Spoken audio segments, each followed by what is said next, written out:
A ver, aló, aló. Sí, señor.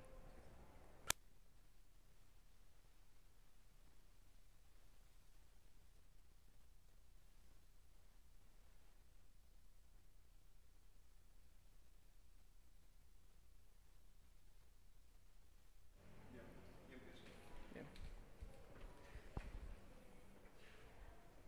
Buenas tardes. Bien, vamos a empezar con la clase hoy día. La página en el cuadernillo de esta semana es la página 40.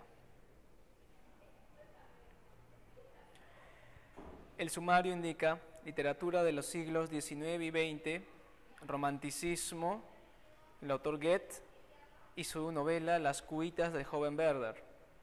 Luego el realismo, Fyodor Dostoyevsky y su novela Crimen y castigo. La última parte corresponde a la literatura contemporánea, la narrativa del siglo XX y el autor Franz Kafka y su novela La metamorfosis. Previamente a comenzar el tema de hoy, o los temas de hoy, quería hacer un breve repaso a la clase pasada.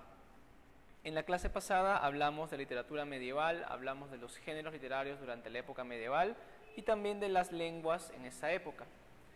Quiero repasar con ustedes un aspecto de las lenguas. Vamos con una pizarra. Tal vez en la clase pasada se me pasó explicar con detalle esto.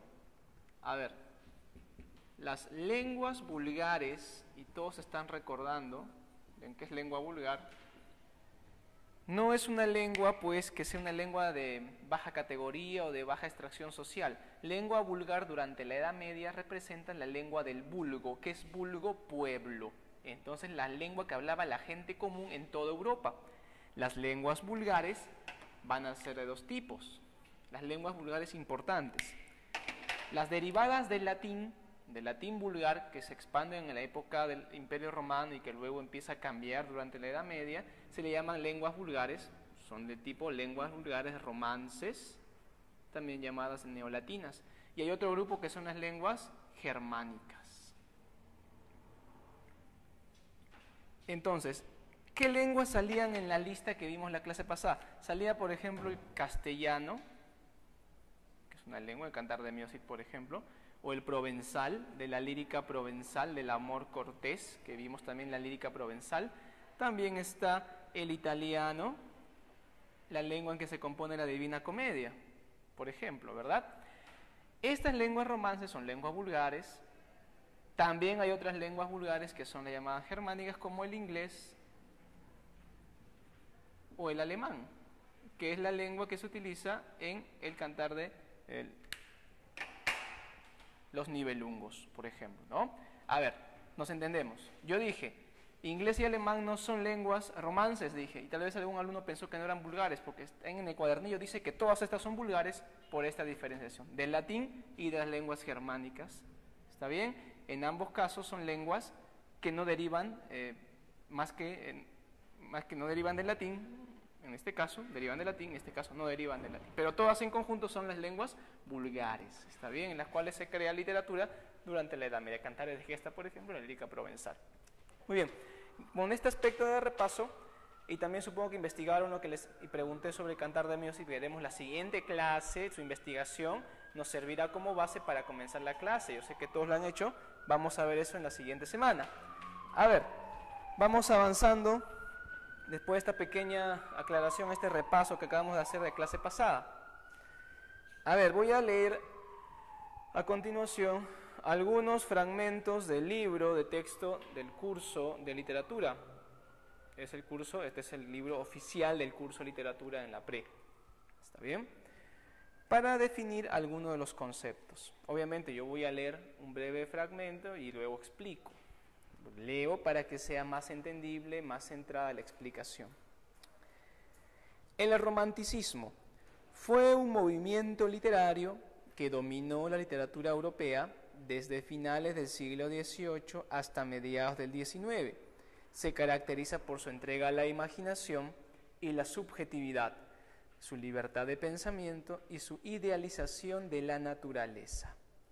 Bien, el romanticismo, alumnos, corresponde a una época de apogeo del liberalismo. ¿Qué es el liberalismo? La actitud de buscar la libertad en economía, en política, etc. Fines del siglo XVIII, inicio del siglo XIX, asistimos a una época de auge de ideas libertarias. Ponte a pensar, la independencia de las 13 colonias inglesas en Norteamérica, la Revolución Francesa, y luego durante la primera etapa del siglo XIX asistimos a la independencia de países en Hispanoamérica. Por ejemplo, este año, 2010, se celebra el bicentenario de varios países, bicentenario de su independencia. ¿Recuerdas? Argentina, Chile, Ecuador, Colombia y Venezuela celebran su bicentenario. Muy bien, entonces la época es la época de la libertad. El romanticismo, por tanto, es un movimiento literario que apela a la búsqueda del individualismo, es decir, el culto al genio creador. El autor crea como él le parece conveniente, sin interesarle el beneficio que puede obtener el público lector de su obra. A él lo que le interesa es expresarse él. Él piensa, yo soy el genio creador y no me interesa lo demás. Es decir, sigo a alguien o no sigo a alguien, no, yo rompo reglas. El público favorece o no favorece mi lectura, no me importa, la cosa es que yo me expreso. Es una actitud egoísta, es una actitud individualista que hace predominar la libertad sobre la intención social de la obra. ¿Está bien? También tenemos que notar que el romanticismo es un movimiento que tiene muchas facetas. Hay un romanticismo historicista basado en la época legendaria europea, en la Edad Media. Hay un romanticismo folclórico que busca lo popular, revalora lo popular.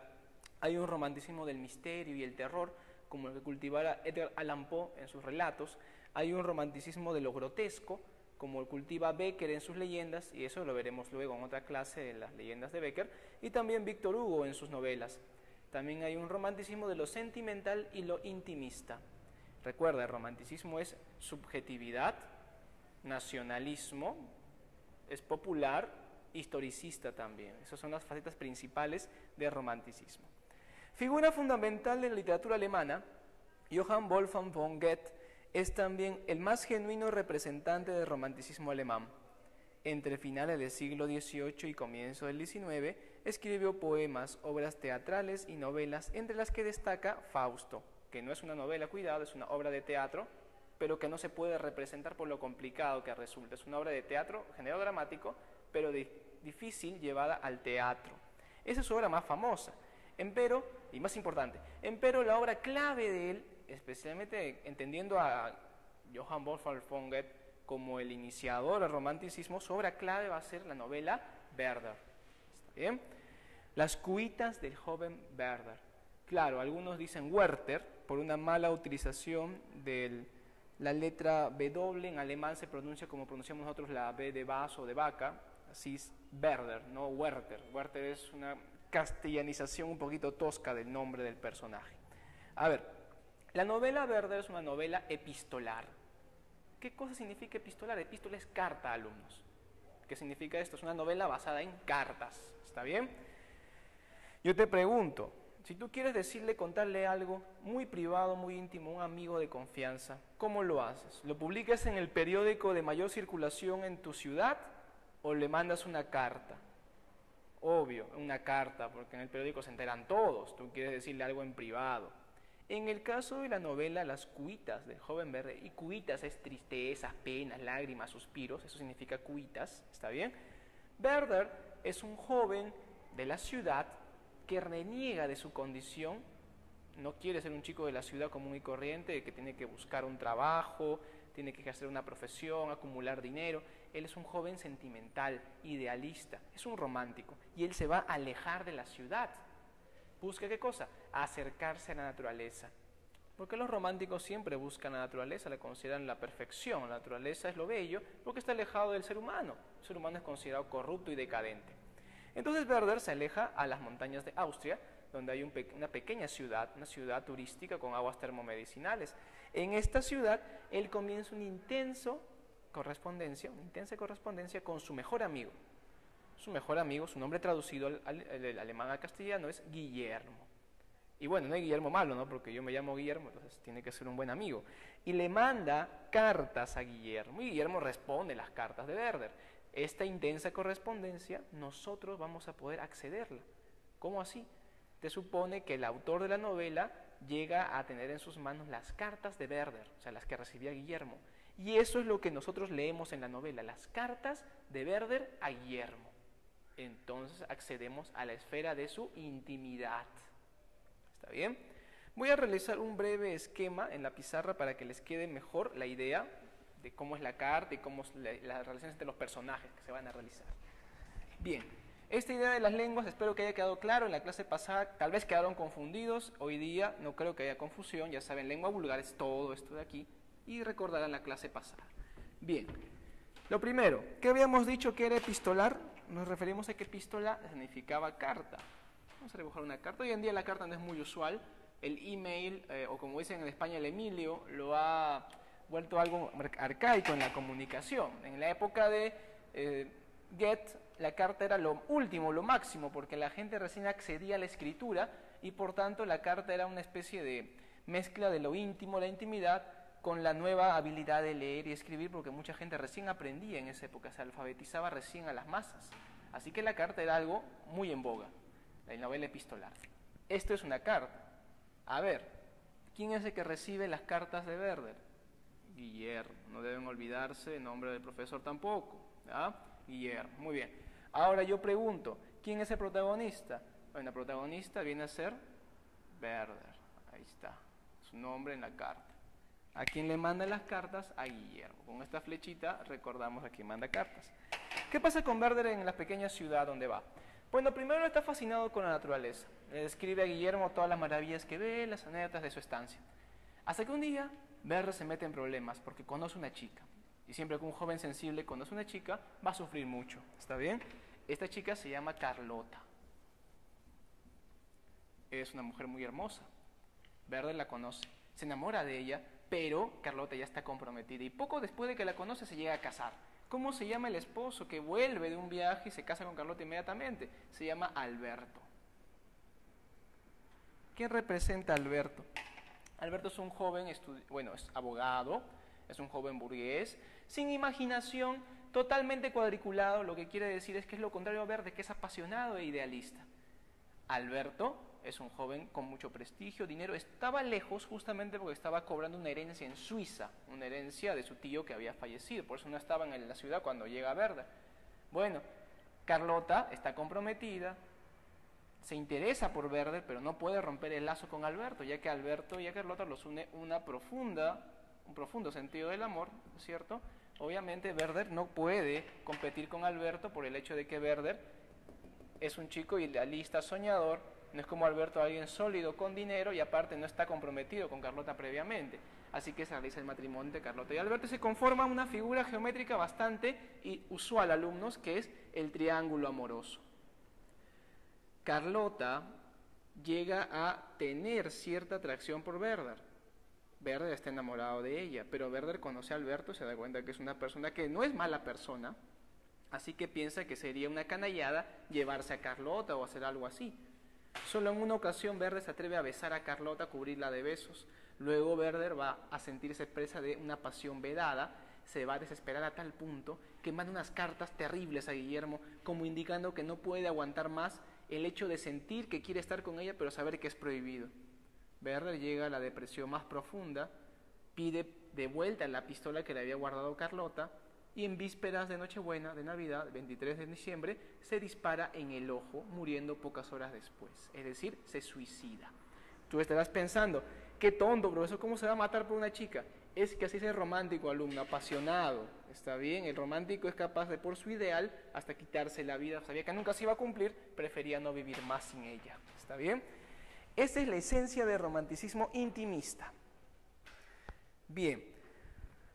Personajes. Werther, joven idealista y apasionado. Carlota, dama hermosa, encarna el amor imposible. Alberto, esposo de Carlota, personaje decente y burgués cuyo temperamento es opuesto al de Werther.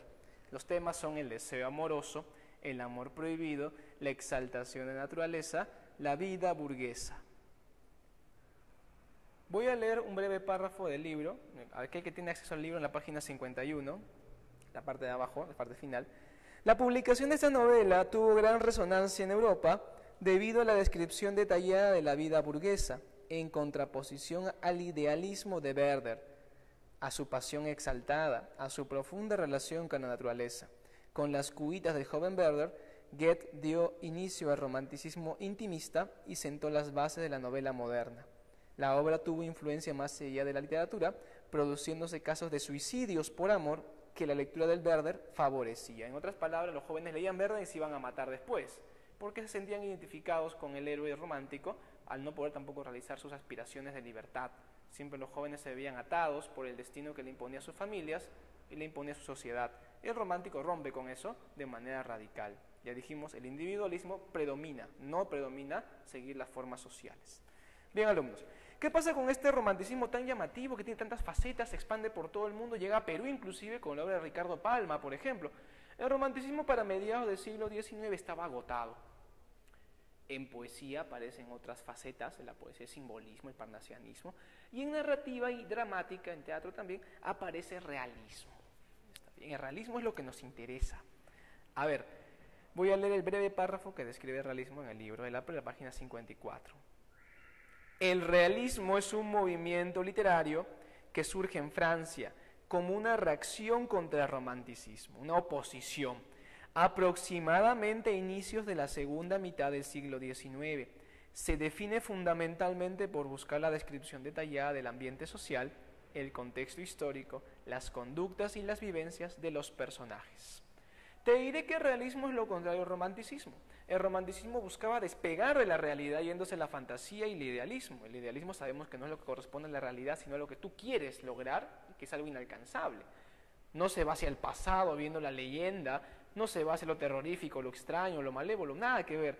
El realismo se va a centrar en la realidad, busca la objetividad. El autor busca que su texto, su novela, su cuento, sea como un espejo que refleje la realidad tal cual es. Entonces tú podrías pensar, profesor, este realismo, ¿por qué aparece así? Solamente por el hecho de que se opone al romanticismo. Mira, el contexto de mediados del siglo XIX es clave para que entiendas. Por ejemplo, ¿cuándo aparece el socialismo? ¿Te acuerdas del socialismo? Karl Marx y Engels publican Capital en 1848, casi mediados del siglo XIX. El socialismo estudia la sociedad, la historia de la humanidad a partir de las relaciones de producción que han habido, es decir, quién explotaba a quién, le da una nueva perspectiva a la historia. Luego también está el positivismo de Comte. Comte es un pensador, un ideólogo francés que inicia una idea que se basa en la siguiente premisa: la ciencia es lo supremo y todo debe tender a ser científico, exacto como la ciencia, el método experimental, la hipótesis.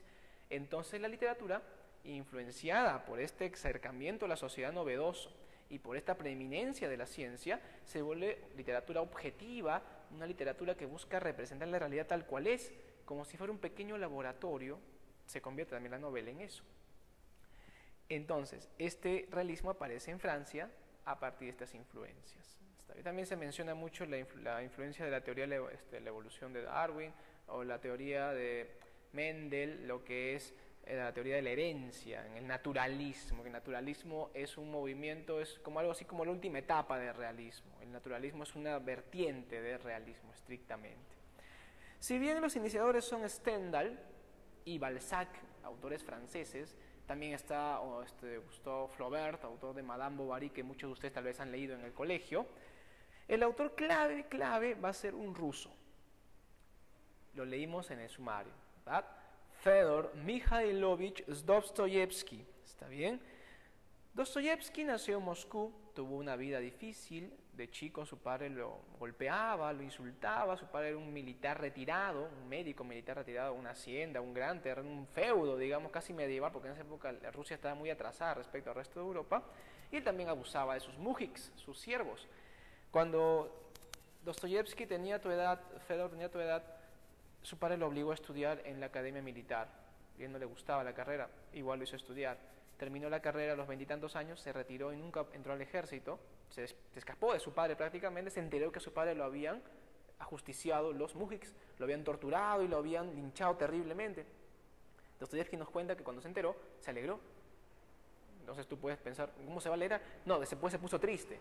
Pero no se puso triste por su padre, se puso triste porque pensó, ¿cómo me puedo alegrar de una desgracia como esa? Sucede que Dostoyevsky desde ese momento ya estaba comenzando a cavilar acerca de un tema clave en su novelística, la idea de la ética, la moral y la relación con Dios. ¿Por qué te puedes alegrar de la muerte de alguien? Porque era muy malo, pero es un ser humano. Esa es la esencia de Crimen y Castigo, por ejemplo. Vamos a ver esto dentro de un momento. Dostoyevsky también casi fue ejecutado por el gobierno zarista. Los zares eran muy estrictos, le iban a condenar por leer filosofía prohibida en la época, pero en lugar de eso lo mandan a Siberia durante 4 años, trabajos forzados. Luego al desierto de Gobi, de frontera con China, como soldado raso, 5 años más, casi 10 años de sufrimientos, vejaciones.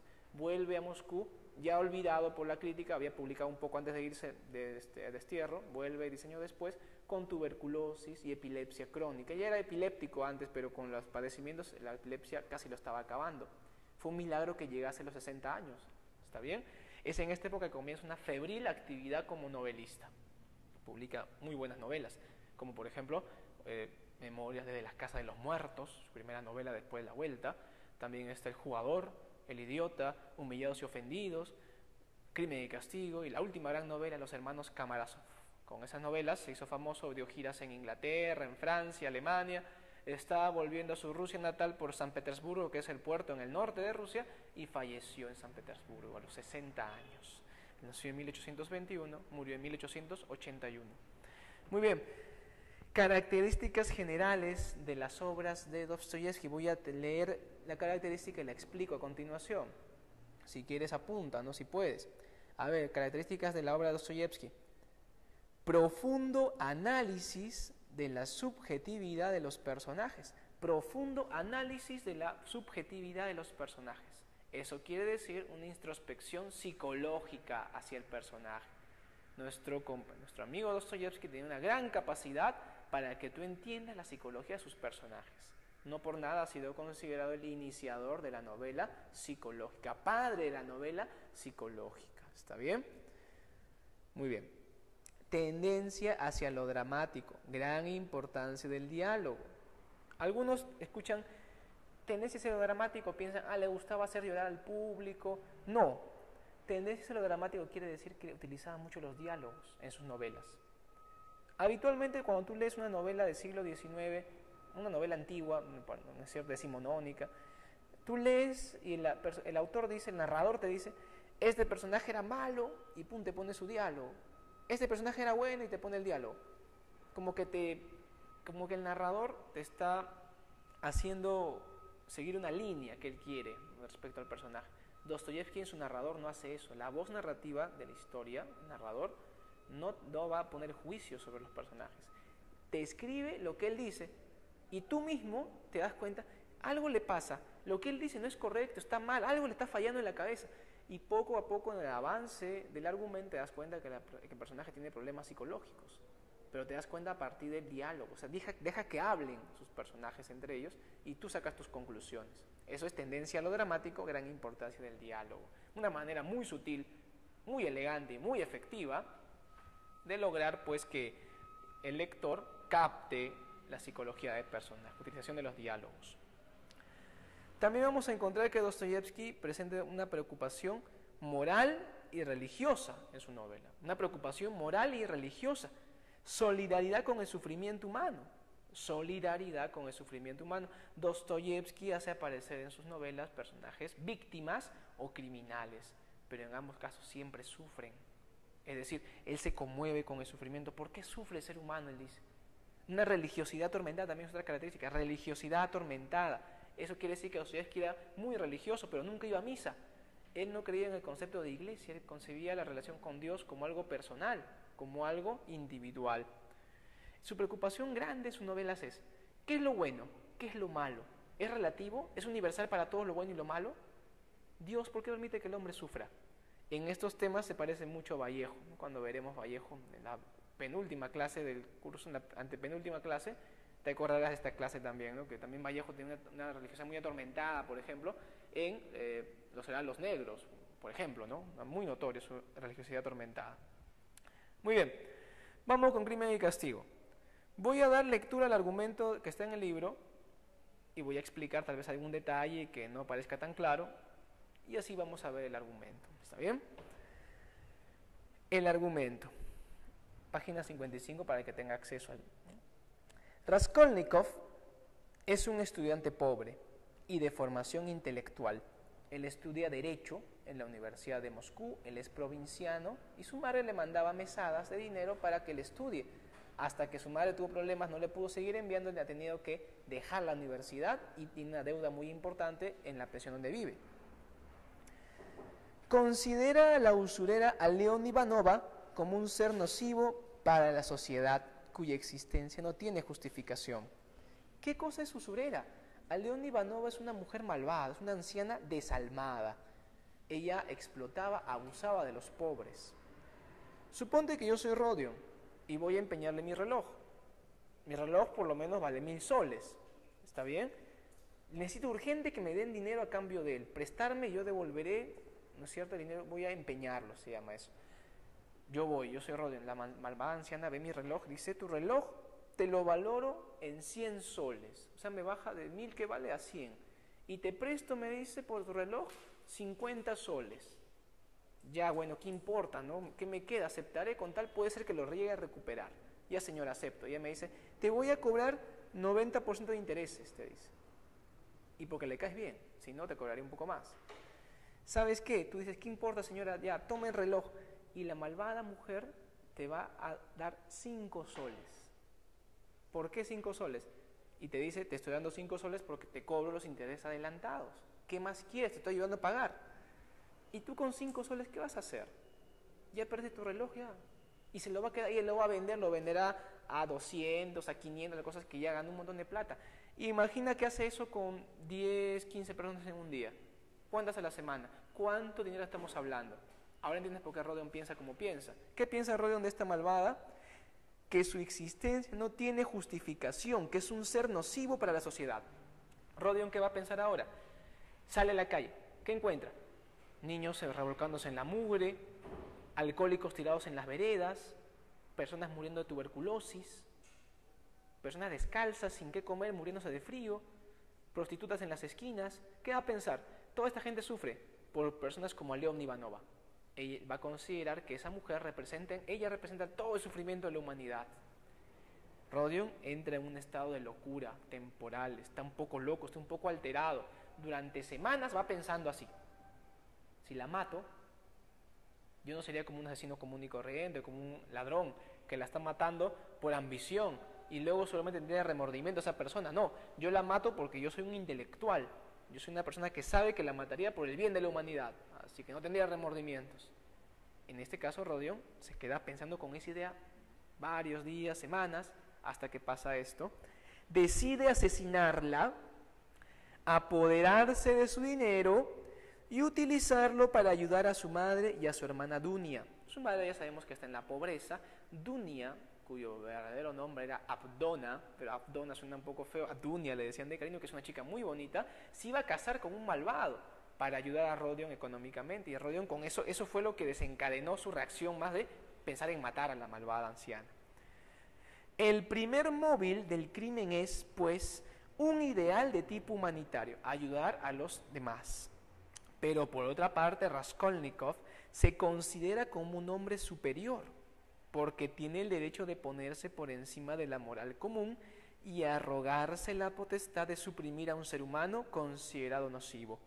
El segundo móvil del crimen es, pues, de naturaleza claramente antihumanitaria, corresponde a una moral intelectualista. Matar a una persona por el bien de los demás. Un ser humano es un centro de derechos y deberes, es un centro, ¿verdad?, importante. ¿Qué dice la Constitución peruana, por ejemplo? En el artículo 1, el fin supremo de la sociedad, del Estado, es la persona. Entonces un ser humano es muy valioso.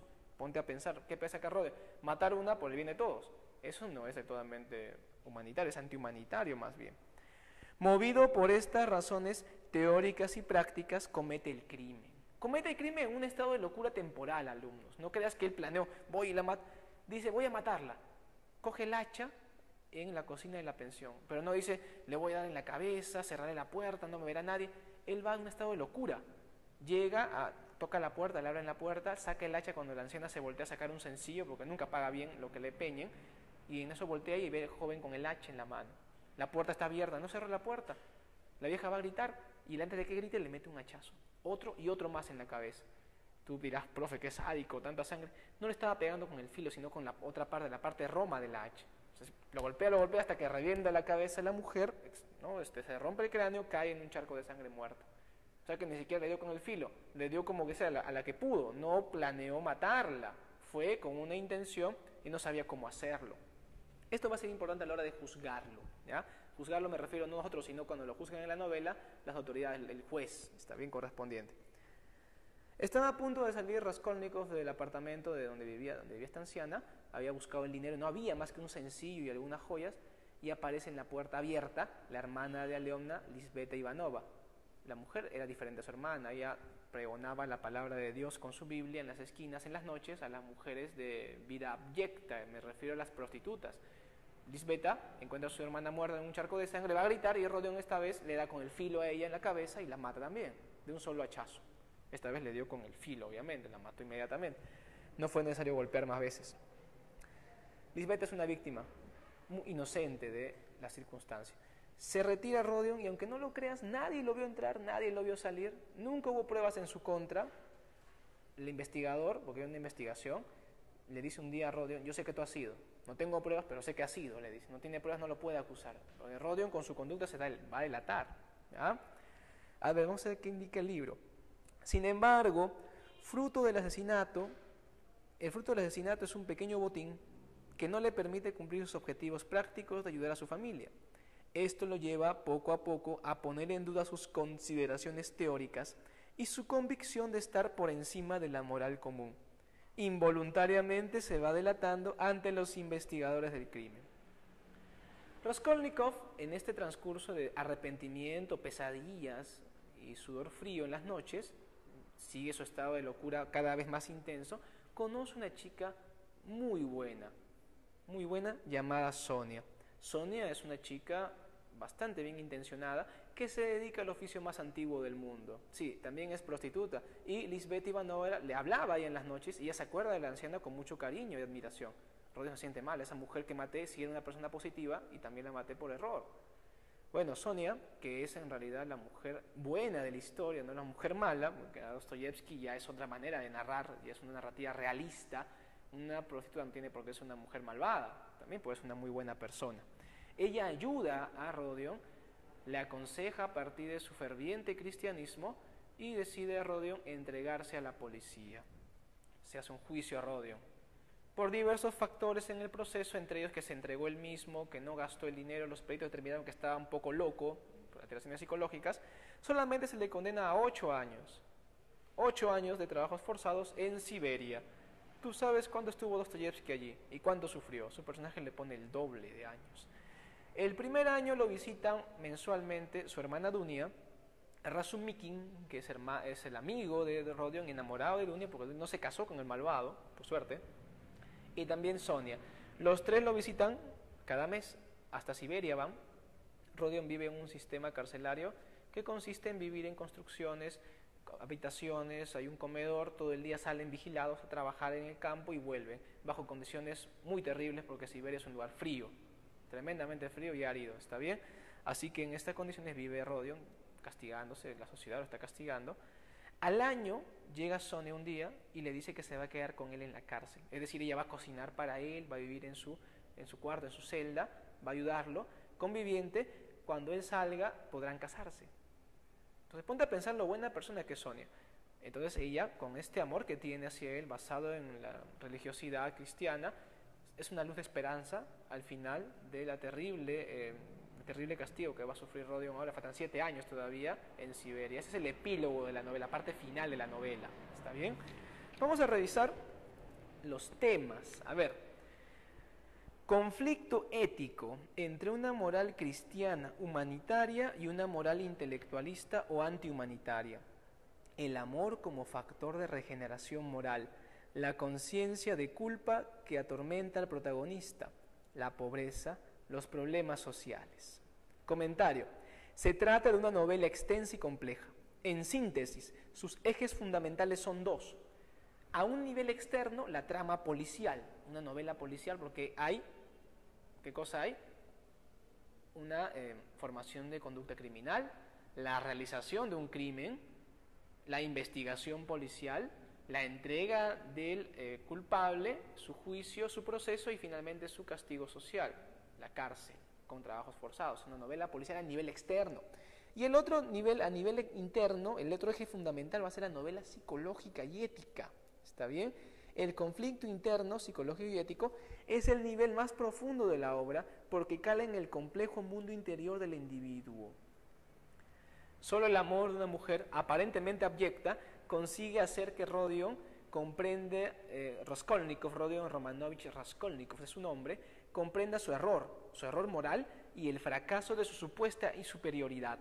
Sonia representa en la novela la luz de la esperanza cristiana en el fondo del abismo de la culpa. Eso está en el libro, la página 56, lo último que leí también.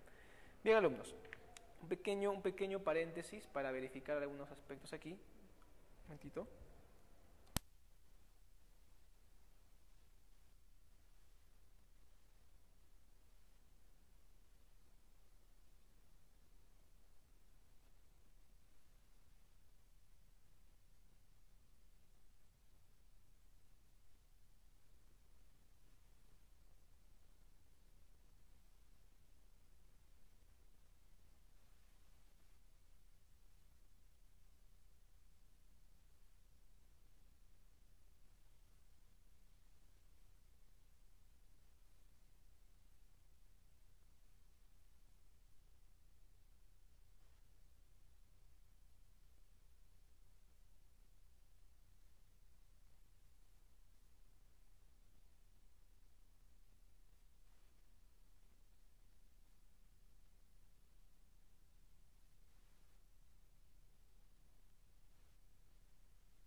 Bien, alumnos.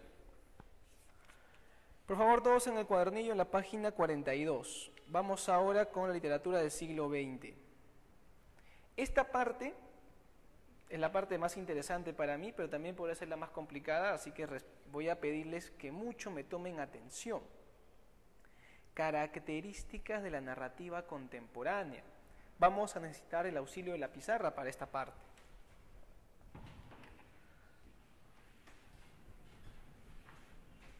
Bien, primero, vamos a distinguir entre dos tipos de narrativa. La narrativa del siglo XIX, la narrativa de realismo y de romanticismo, y la del siglo XX, que es el siglo que acaba de terminar hace una decena de años. ¿Está bien? Vamos a revisar tres aspectos principalmente. Vamos a revisar el punto de vista del narrador. Acá voy a colocar el tema y aquí cada uno cómo trata ese tema, ¿no? El punto de vista del narrador. Otro aspecto es el procedimiento narrativo.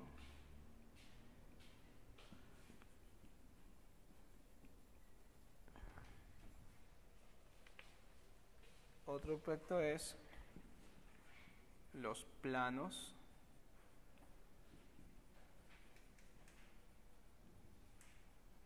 temporales. Bien, alumnos.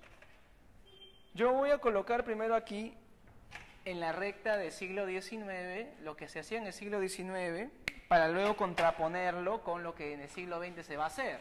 En el siglo XIX, por ejemplo, se utilizaba el punto de vista narrador omnisciente.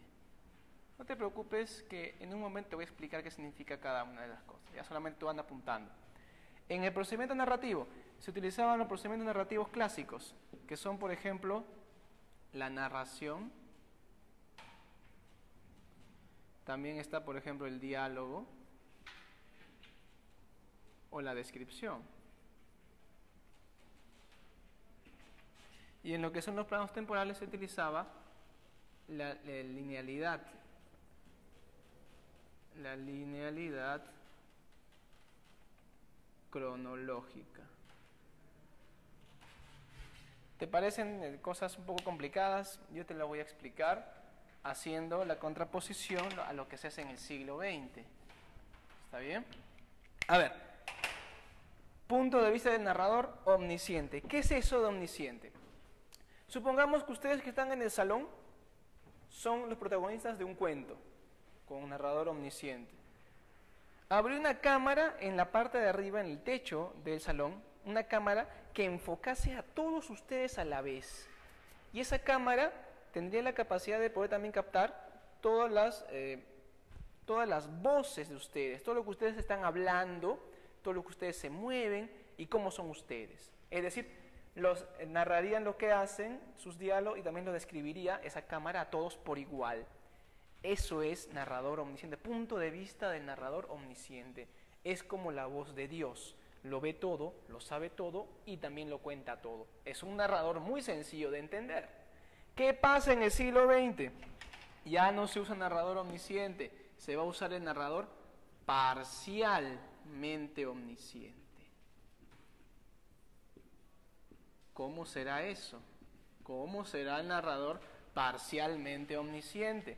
Imagínate que la cámara que habíamos visualizado en el techo de tu salón baja y se la dan a un compañero. El compañero que está más cerca a la puerta del salón. Sí, a ese de la esquina, a ese le damos la cámara y él desde su perspectiva va a filmar lo que hacen los demás, cuenta la historia.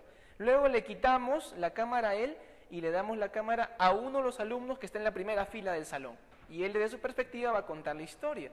Luego se la quitamos a él, se la damos al profesor que debería estar en clase allí, delante de ustedes también explicando. Eso es un narrador parcialmente omnisciente. También el hecho de que cambie la perspectiva narrativa se llama perspectiva múltiple. Tú estarás pensando, profesor, pero si me describen a mí la historia, un personaje por acá, otro por allá, o el narrador mismo, la voz, pero no sabe todo lo que pasa solamente en una parte, me parece que sería más complicado de entender. Bueno, tú puedes tomarlo como más complicado, otro dirá más interesante, porque como son varias voces, podría ser un poquito más interesante, más difícil acceder a la información y un reto para el lector. No imposible, sino un reto. ¿Está bien? El narrador parcialmente omnisciente, que no lo sabe todo, que no lo ve todo y no lo cuenta todo, solo una parte. ¿Está bien? Diferente al omnisciente del siglo XIX. Respecto al procedimiento narrativo, tenemos la narración, el diálogo, la descripción. Narración. El joven salió de su casa, el joven llegó a la pre, el joven está estudiando, el joven ingresará muy pronto. Narración. Diálogo. Obviamente cuando tú conversas. Descripción. El aula era rectangular, tenía una pizarra acrílica en la parte superior, en la parte delantera, tenía asientos unipersonales, una descripción. Estas formas se van a enriquecer con una nueva forma de procedimiento narrativo en el siglo XX que va a ser el monólogo interior. ¿Está bien? Monólogo interior. ¿Qué es eso? Dirás. Imagínate que aparte de narrar los diálogos y la descripción, que son procedimientos clásicos, también pudiésemos acceder a los pensamientos del personaje. ¿Qué está pensando en este momento el personaje? El personaje puede estar rodeado de 100 personas, pero lo que él piensa es para él. Y nosotros podemos acceder a eso mediante el monólogo interior. Por ejemplo, ¿qué está pensando tú en este momento, alumno? Alguno estará pensando que ya termine la clase, que yo quisiera ir al baño y no puedo. Otro dirá, bueno, quisiera que la clase dure siquiera media hora más porque quieres entender mejor el tema. Otro pensará, no, ya quiero que venga el curso que sigue porque es un curso muy interesante. Cada uno pensará algo y yo podré acceder a lo que piensan en esta técnica. Es decir, no solamente lo que haces, lo que hablas o cómo estás vestido, sino también lo que piensas. Ese es el monólogo interior. ¿Quién es el autor que va a, digamos, dar inicio a esta técnica en el siglo XX? James Joyce. ¿Está bien? No me digas James Joyce, por favor. Es James Joyce. Y su novela Ulises. En 1922 publica esta novela. Él es un autor irlandés de Irlanda. Y el mismo año que Vallejo publica Trilce, él publica Ulises. ¿Está bien? Trilce es un poemario clave que luego hablaremos más de él cuando toque Vallejo. Bien, ¿se entendió el monólogo interior? Vamos con la última parte, los planos temporales. En esta parte quiero que me tomes más atención todavía, ¿ya? Los planos temporales. ¿Qué es eso? Linealidad cronológica. ¿Qué es eso, profesor? A ver, vamos a ver una pequeña historia. Es bien sencillita, ¿ah? Primero, el alumno se inscribió en la Pre San Marcos. Segundo, el alumno estudió mucho en la Pre San Marcos. Tercero acá, el alumno dio los exámenes con éxito. Cuarto, el alumno ingresó a San Marcos. Quinto, el alumno fue un gran profesional. Es tu historia, alumno, ¿está bien? Muy sencilla, ¿ves? Se inscribió, estudió, dio exámenes, ingresó, es un profesional. Esta es una historia. ¿Qué significa linealidad cronológica? Que esta historia te la cuente así. El alumno se inscribió en la Pre. El alumno estudió en la Pre. El alumno dio sus exámenes en la Pre. El alumno ingresó a San Marcos. El alumno es un buen profesional. Ahí está. Te cuento la historia en el mismo orden cronológico que transcurren los hechos. Tú pensarás, profesor, pero esa es la manera como debe contarse. Está bien, es una técnica muy sencilla. Pero ¿qué tal si hacemos algo más novedoso en el siglo XX? Hacemos la ruptura temporal. ¿Cómo es esto, profesor? Me quiere confundir. No te voy a confundir, mira, con este ejemplo es bien sencillo. A ver, habíamos dicho, el alumno se inscribió en la Pre, el alumno estudió, el alumno dio los exámenes, el alumno ingresó, el alumno fue un gran profesional. Pero ¿qué tal si te lo cuento de esta manera? El alumno es ahora un gran profesional. Él se esforzó mucho en sus exámenes. Fue muy feliz cuando ingresó. Él cuando se matriculó, se inscribió, no pensaba que iba a ser tan complicado, pero estudió mucho y logró ingresar. ¿Te das cuenta? Tú dirás, profe, pero así me puedo confundir, la historia está un poco desordenada. Ya te dije desde acá, ¿qué pasó? Parcialmente omnisciente, monólogo interior, ruptura temporal, es diferente a lo de aquí, esto es más sencillo, esto es más complicado. Si tú piensas que esto te parece difícil, es que te gusta ser un lector pasivo, que te gusta que el autor te dé todo con cucharita. Si tú lees esto de aquí, te llama la atención y tú quisieras leer obras que tengan estas técnicas, tú quieres ser un lector activo, un lector que participe en la creación del sentido de la obra. En lo personal a mí me encanta ser un lector activo, no sé tú elegirás tu opción, ¿está bien? De lector. Muy bien. Vamos a terminar, alumnos, porque ya se acerca el momento de terminar con el tema hoy, con la metamorfosis de Kafka. ¿Qué tenemos que saber de la metamorfosis de Kafka?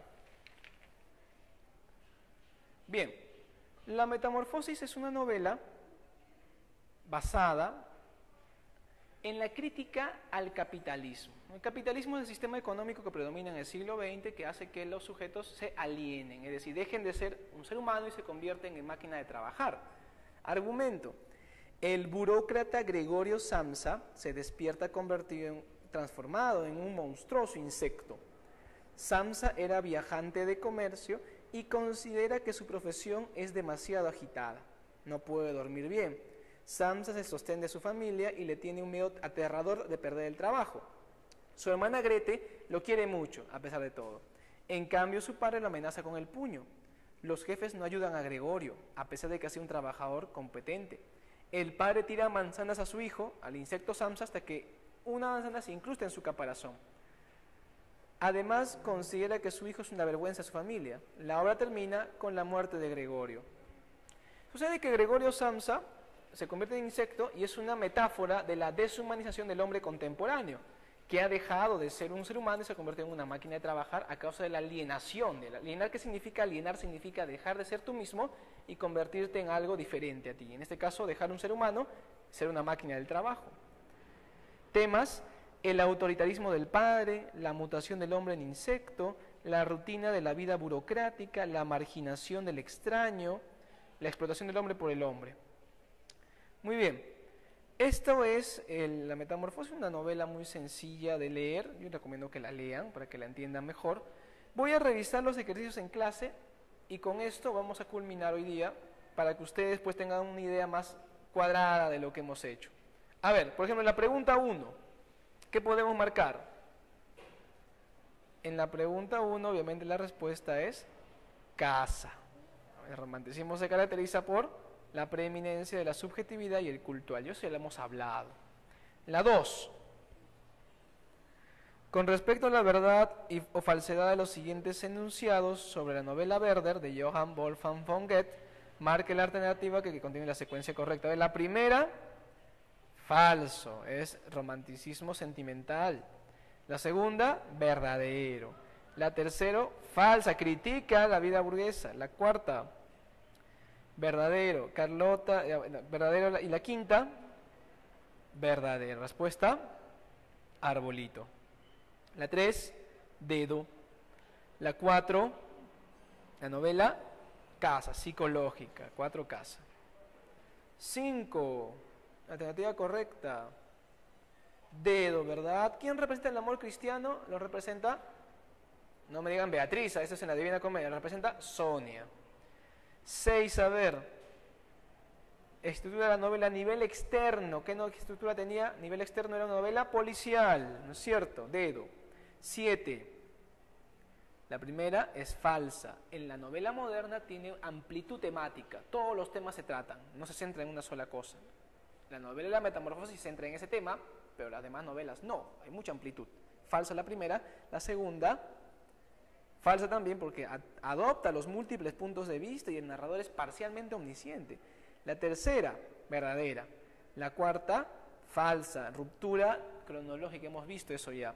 La quinta, verdadera. Respuesta, me parece que es arbolito, ¿verdad? A ver, la 8.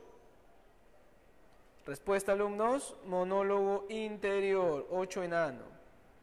9. A esa pregunta es muy buena, porque los temas aparecen allí, ¿no es cierto? Todos los temas son de la metamorfosis, pero ¿cuál es la principal? Dice principalmente, esa es la palabra clave que debes subrayar para que te des cuenta. La respuesta es casa, el sistema capitalista, el sistema que explota los capitalistas a los que no tienen dinero. ¿Recuerdas la plusvalía, toda esa teoría? Eso está allí. Muy bien, y la 10, respuesta, la solidaridad. Al principio, cuando se transforma en insecto, Gret le da pena y lo ayuda, pero luego, igual que la demás familia, le da la espalda. Al principio representa la solidaridad con el marginado. Eso aparece como resaltado, porque es la única persona que de alguna manera se compadece de él al principio, después ya no. 10, dedo. Muy bien, alumnos, yo les voy a pedir, por favor, que para la siguiente semana, ya te investigaron lo de Miosit, yo sé que lo han hecho, bueno, si no, bueno, su conciencia les pesará, ya saben lo que le pasó a Rodion Romanovich y Raskolnikov en Crimen y Castigo. Yo les voy a pedir que me traigan preguntas, pero preguntas interesantes, ¿no?, para que yo pueda explayarme sobre los temas de la siguiente semana. Poema de Miosit, ya han investigado algo, ya no tanto. Me interesa sobre todo que investiguen sobre Garcilaso de la Vega. Mucho cuidado. No el Inca Garcilaso de la Vega, que es el autor peruano, nacido en el Cusco. No, Garcilaso de la Vega, el poeta español del siglo de oro de España. Garcilaso nació en 1503, según algunos autores, más conocidos a esa fecha, también otros autores dicen 1501, otros 1498.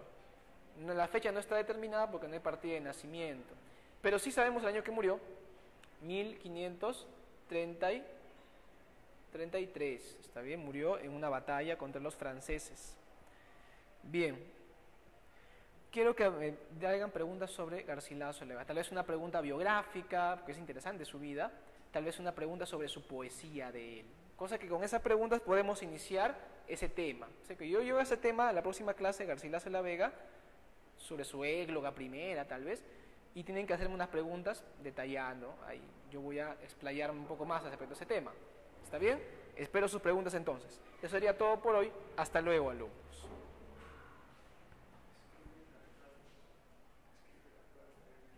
Las claves.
Chile, Ecuador, Colombia y Venezuela celebran su bicentenario. Muy bien, entonces la época es la época de la libertad. El romanticismo, por tanto, es un movimiento literario que apela a la búsqueda del individualismo, es decir, el culto al genio creador. El autor crea como él le parece conveniente, sin interesarle el beneficio que puede obtener el público lector de su obra. A él lo que le interesa es expresarse él. Él piensa, yo soy el genio creador y no me interesa lo demás. Es decir, sigo a alguien o no sigo a alguien, no, yo rompo reglas. El público favorece o no favorece mi lectura, no me importa, la cosa es que yo me expreso. Es una actitud egoísta, es una actitud individualista que hace predominar la libertad sobre la intención social de la obra. ¿Está bien? También tenemos que notar que el romanticismo es un movimiento que tiene muchas facetas. Hay un romanticismo historicista basado en la época legendaria europea, en la Edad Media. Hay un romanticismo folclórico que busca lo popular, revalora lo popular. Hay un romanticismo del misterio y el terror, como el que cultivara Edgar Allan Poe en sus relatos. Hay un romanticismo de lo grotesco, como el cultiva Becker en sus leyendas, y eso lo veremos luego en otra clase de las leyendas de Becker, y también Víctor Hugo en sus novelas. También hay un romanticismo de lo sentimental y lo intimista. Recuerda, el romanticismo es subjetividad. Voy a hacer un breve repaso a la clase pasada. En la clase pasada hablamos de literatura medieval, hablamos de los géneros literarios durante la época medieval y también de las lenguas en esa época. Quiero repasar con ustedes un aspecto de las lenguas. Vamos con una pizarra. Tal vez en la clase pasada se me pasó explicar con detalle esto.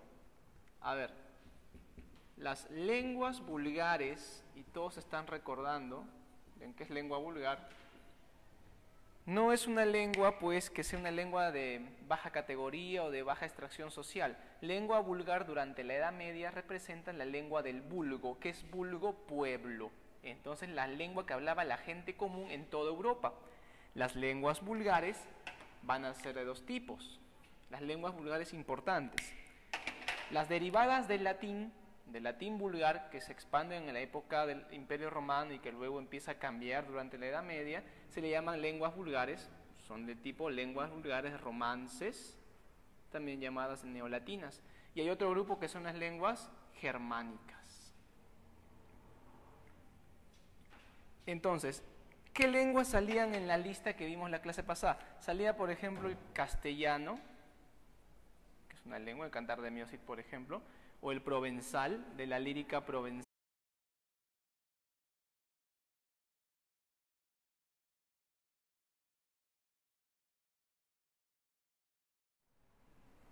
A ver, ¿aló? ¿Aló? Sí, señor.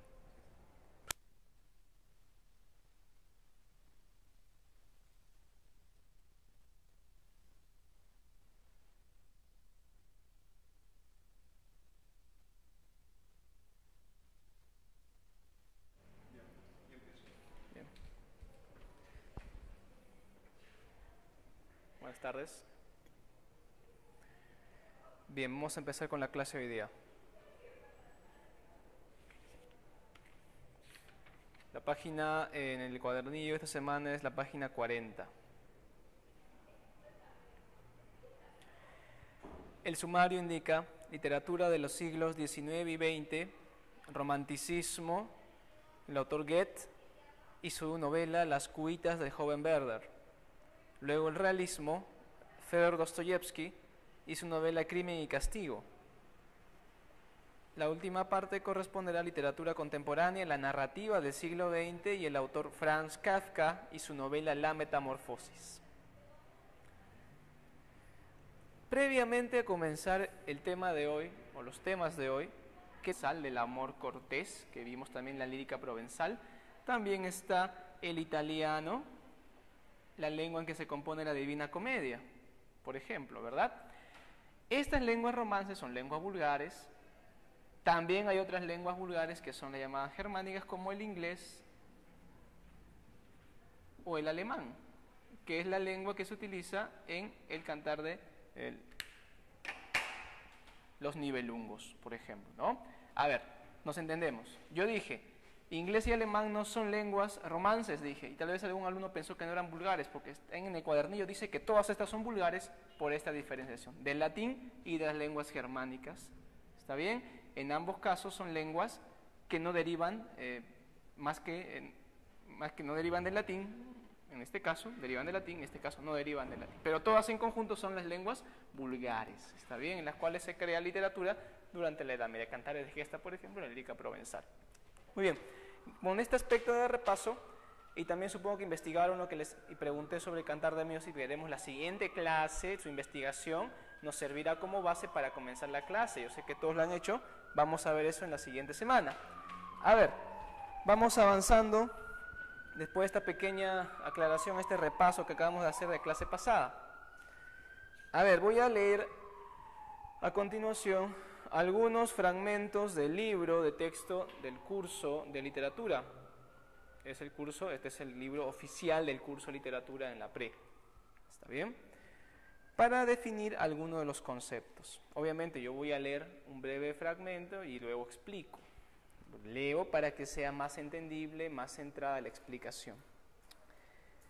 El romanticismo fue un movimiento literario que dominó la literatura europea desde finales del siglo XVIII hasta mediados del XIX. Se caracteriza por su entrega a la imaginación y la subjetividad, su libertad de pensamiento y su idealización de la naturaleza. Bien, el romanticismo, alumnos, corresponde a una época de apogeo del liberalismo. ¿Qué es el liberalismo? La actitud de buscar la libertad en economía, en política, etc. Fines del siglo XVIII, inicio del siglo XIX, asistimos a una época de auge de ideas libertarias. Ponte a pensar, la independencia de las 13 colonias inglesas en Norteamérica, la Revolución Francesa, y luego durante la primera etapa del siglo XIX, asistimos a la independencia de países en Hispanoamérica. Por ejemplo, este año, 2010, se celebra el bicentenario de varios países, bicentenario de su independencia. ¿Recuerdas? Argentina,